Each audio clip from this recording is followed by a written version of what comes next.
3 పాస్పోర్ట్లు ఉంటాయి, 30 పాస్పోర్ట్లు ఉంటాయి, నీకెందుకు అని చెప్పి మీరు ఫీల్ అవుతారు. కాదు, తప్పు బాబు. దేశంలో నివసిస్తే వారికి బహుళ పాస్పోర్ట్లు ఉండకూడదు. మన రాజ్యాంగంలో ఉంది 2 పాస్పోర్ట్లు ఉండకూడదు. అట్లయితే భారత పౌరసత్వం రద్దయిపోతుంది. ఎక్కడున్నాయి? దుబాయ్ తెలుసుగా, దుబాయ్ పాస్పోర్ట్ ఉంది, యాంటిగ్వా ఉంది, బర్బుడా ఉంది, ఇంకోటి ఈజిప్ట్ ఉంది. ఈ దేశాల గురించి మీకు తెలిసే ఉంటుంది. ఆ దేశాల్లో ఉన్నాయి. ఇంకా అమెరికాలో కూడా వ్యాపారాలు ఉన్నాయంట. ఈ విషయం నీకెందుకు, మా ఇష్టం కదా అని మీరంటారు. అంటే నీతులు చెప్తారు కదా మీరు. స్వదేశం, స్వధర్మం, 2 పిల్లలు కాదు 10 మంది పిల్లలు కనండి అని అంటారు కదా.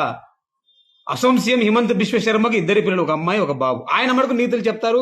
10 బచ్చోంకు పైదా కరో అంటారు. వీళ్ళు పైదా కర్రరు, మీరు పైదా కరాలా. విదేశీ వస్తువులు మన దగ్గర వద్దు అంటారు. విదేశాల్లో పెట్టుబడులు పెడతారు. లక్షల కోట్ల వేల కోట్లు పెట్టుబడులు పెడతారు.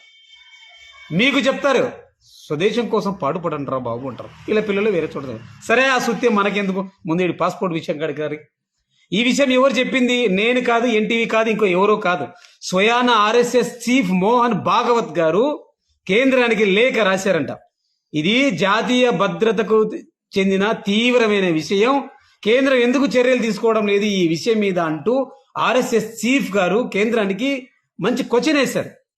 అది ఇప్పుడు హైలైట్. అది హైలైట్. రఫీ చెప్పినందుకు హైలైట్ కాదు, ఎన్టీవీలో వచ్చినందుకు హైలైట్ కాదు, మోహన్ భాగవత్ గారు లెటర్ రాసినందుకు హైలైట్.